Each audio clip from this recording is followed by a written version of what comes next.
This slideshow will discuss the important skill of active reading.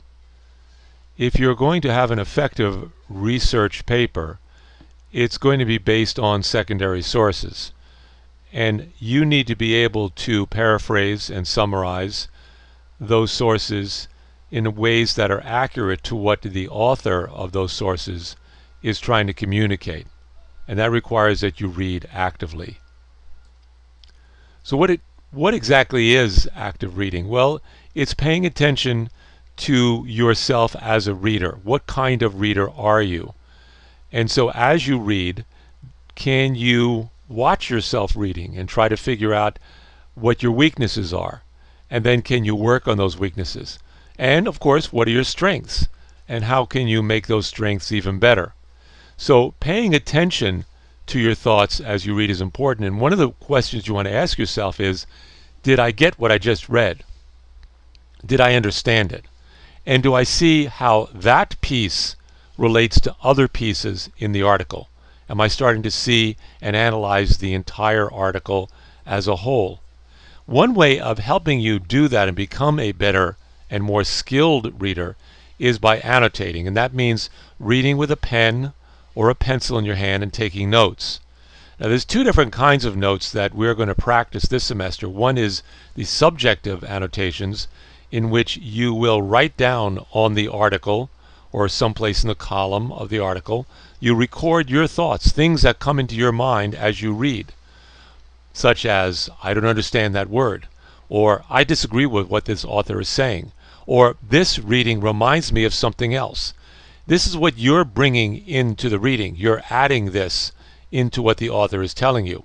The objective annotations are notes that you take in which you pay attention to what the author's ideas are, and you put those ideas into your own words in brief annotations, and we'll show you how that's done in a minute. So, what are the steps to active reading? Well, one of the first things you want to do when you come across an article that looks like it is going to be useful for your research work is to pre-read it. And there's a number of pre-reading steps that you can take. You can actually look at the entire article at once, look at the entire source at once, kind of skim through it very quickly. Don't take a long time, and do not spend time reading specific information. Get a sense of how long it is, how it's organized. Is it broken up into sections? What are those sections? How many pages does it have? How long is it going to take you to read this? So you want to get a feel for the entire piece at first. So you're going to skim and see if there's anything in the article that you recognize. Do you see any words that look familiar? Do you see any names of people that you might recognize? And so you're getting warmed up to the article. You might also skim and look around for words that seem confusing and start guessing and thinking about what those words may mean. A lot of times you can figure out those words in context based on how it's used in the reading. Look at the headings and the subheadings in the reading. What do they tell you about what this secondary source is about? Of course, examine the pictures and the captions under the pictures. Those will give you clues as to what you're going to be reading. And then finally start making guesses about what you'll be reading. What do you think this is going to be about? Where do you think it's going to go? How do you think it's organized? And then when you read the piece, you're actually checking to see if those guesses were correct. Then once you've done the pre-reading, then you go back and read more deliberately, more slowly. And here's where you're going to take your notes, your annotated notes as you read, both the subjective and the objective annotations. You could highlight also. A lot of people like to highlight, but I suggest you highlight sparingly. Do not do a lot of highlights. You want to highlight only those most important ideas and not highlight everything. And then, of course, if you're working to write a research paper, then you're going to have to reread the source. And you may have to reread the source 2, 3, sometimes more times in order to make sure that you really own the material. This is what all expert readers do, and you should do it too. Okay, so here is a reading It comes from a Wikipedia article on deep ecology. It's not a simple reading.